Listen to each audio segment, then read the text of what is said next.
जय श्री राम दोस्तों। मैं आपका डॉक्टर श्री राम शर्मा, पंडित श्री राम शर्मा चैनल में आपका स्वागत है। सुबह के 4:20 हो रहे हैं। काल रात्रि थी, रात को 11:30 बजे से हवन चालू रहा। अभी उठाऊं तो मेरे पास व्हाट्सएप पे अभी मैं देख रहा था, क्योंकि हम चाय पी रहे हैं अभी, और चाय पीने के बाद में मैसेज देख रहा था तो उसमें कुछ लोगों ने कुल देवी के बारे में पूछा। तो कुल देवी के पूजा के लाभ क्या क्या होते हैं। तो हमने कहा कुल देवी हमारी रक्षा करती है, मार्गदर्शन देती है और जीवन में सुख समृद्धि शांति प्रदान करती है। पर एक बात इसमें ये कहना चाहूँगा, आप लोगों की जो कुल देवी हैं, जो 9 देवी आती हैं, 4 आती हैं, 2 गुप्त आती हैं, जो उसमें आप अपने कुल देवी के दर्शन करने जरूर जाया करें। लोग तो साल साल भर नहीं जाते, और किसी क्या कोई पूज रही है, कहीं किसी और देवी पे जा रहे हैं, ऐसा ना करें। जाएं तो पहले अपनी कुल देवी पे जाएं, फिर किसी पे भी जाएं, वैष्णो देवी जाएं, कहीं भी जाएं, उसमें कोई रोक नहीं है। और अपनी कुल देवी की जाओगे नहीं, दूसरों पे जाओगे तो परेशानी सामना होगा। क्योंकि जब आपकी, ये मान लो कुल देवी छोड़ो, ये मान लो कि आपकी खुद की माँ है,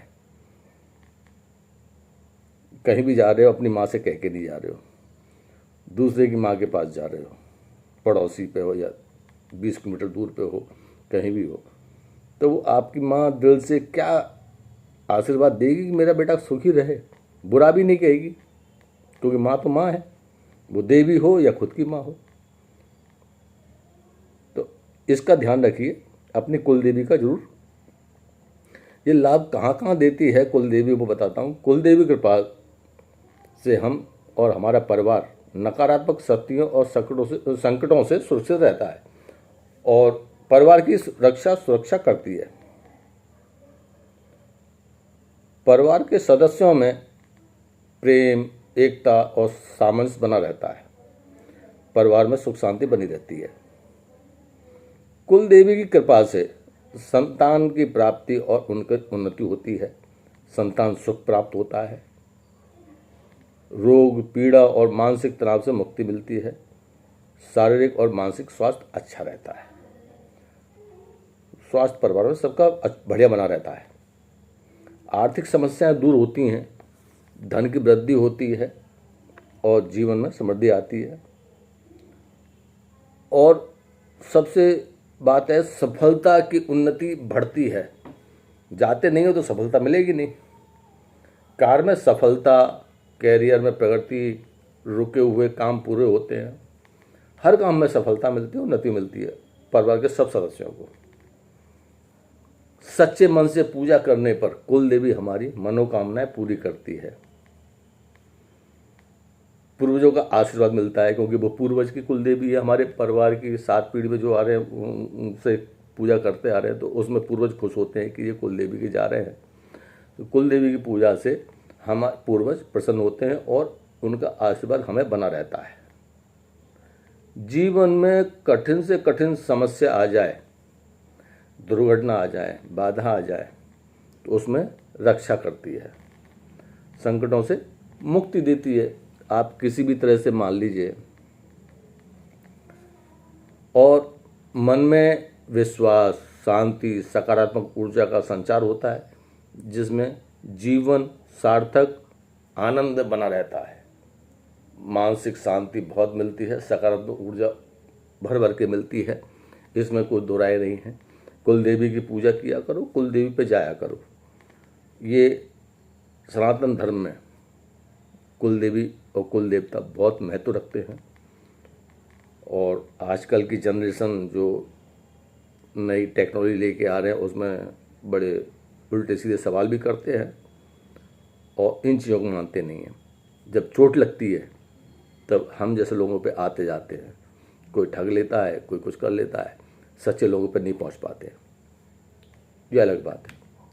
पर मेरा जो कहना है आप लोगों से, क्योंकि आप कुल देवी की कृपा पाना चाहते हैं, तो कुल देवी के पास जब भी जाओ, नारियल, उस पर लाल चुनरी लपेटे। अकेले जा रहे हो तो पूरे परिवार से हाथ लगवा के जाओ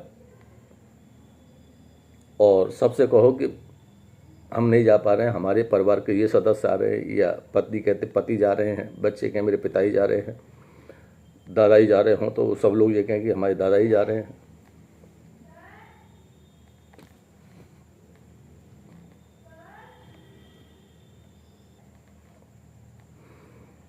तो लोग आए थे, जो सुबह 4:15 बज रहे हैं, बस 4:30 बज रहे हैं, तो आज्ञा ले रहे हैं जाने के लिए।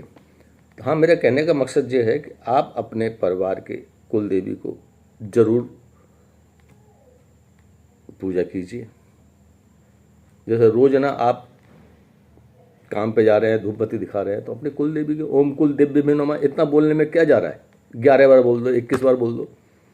ओम कुल देवीभ्यो नमः, देवता हो तो ओम कुल देवताभ्यो नमः, इतना बोलना है 11 बार 21 बार, आपके काम चलेंगे, ये समस्या समाधान होगा। मेरा कहने का मकसद ये है, कुल देवी पे लोगों ने पूछा तो मेरा एक अंदर से ये मान लो कि देवी माता ही कह रही कि एक ये वीडियो बनाओ, लोगों को जागरूक करो, क्योंकि उसमें कुल देवी में के पास में लोग 10-10 साल 20-20 साल से गए नहीं हैं, समस्या बड़ी हो गई है। तब हम याद आ रहे हैं। हमें याद मत करो यार, कभी कभी साल में 1-2 बार कर लो। जैसे तुम्हारे माँ बाप हैं, ऐसे कुल देवता कुल देवी भी भाई तुम्हारे परिवार के, उनसे अपने समस्या का समाधान के लिए जाओ। वहाँ जा रहे हो, नहीं कुछ आता है तो हमें जानते तो हमसे पूछ लो कि ये लेके जाओ, ये माता से कहो, आपकी मनोकामना पूर्ण होगी। क्यों नहीं होगी? तुम्हारी माँ है। जैसे घर में माँ होती है, तुम्हें पैसे की जरूरत होती है, मम्मी पैसे देना तो मम्मी कहती है नहीं बेटा मेरी जेब में नहीं है। जब अपनी समस्या बताओगे तो माँ कहीं से भी इंतजाम करके लाएगी, तुम्हें पैसे देगी। यह अटल सत्य है, ये आप भी जानते हो। पिता से कहोगे, दिन रात मेहनत करके पिता पैसे इकट्ठे करके लाता है, फिर भी वो ये कहता है कि मैं थोड़ा सा पैसे बचा लूँ, क्योंकि हो सकता है बच्चा गलत रास्ते पर ना जाए, तो वो झूठ बोलता है, दिल से नहीं बोलता, वैसे ऊपरी मन से बोलता पैसे नहीं है। फिर तुम अपनी समस्या बताओगे, पिता के पास अनुभव है तो वो देखेगा कि मेरे पास इतने पैसे हैं, इसको दे दूंगा तो ये मेरे परिवार में कल के लिए रोटी के लिए पैसे हैं कि नहीं। वो भी देता है, वो कुल देवता है, बाप, माँ है कुल देवी, लक्ष्मी है, सरस्वती है, सब कुछ है वो। तुम पे संकट आए तो वो काली भी है। मेरी बात को आप समझ गए होंगे, ये इतना मैंने बताया है, इतने समझदार तो हो कि आप ये सारा समझ गए होंगे। कुल देवी पे जरूर जाओ। ये वीडियो अच्छा लगा हो और आपके समक्ष कोई ऐसे परेशान हैं तो उनको शेयर कीजिए, उन्हें जागरूक कीजिए, सब्सक्राइब करवाइए और करिए, और लाइक कीजिए, करवाइए, क्योंकि मैं तो आप लोगों के लिए बनाता रहता हूँ। ये मैसेज पढ़ लिया तो मैंने वीडियो बना लिया। रात भर जगह हैं भाई, अब हम थोड़ा सा चाय वाय पी के अब 5 बजे तक सोएंगे, फिर 10 बजे उठ जाएंगे, फिर अपनी प्रैक्टिस करेंगे, मरीज देखेंगे। हमारी दिनचर्या तो आप सब लोगों को पता ही है जो मुझसे जुड़े हुए हैं। इसी के साथ जय श्री राम, जय माता दी। आज अष्टमी हो गई, अष्टमी के लिए आज पोस्ट करूँगा।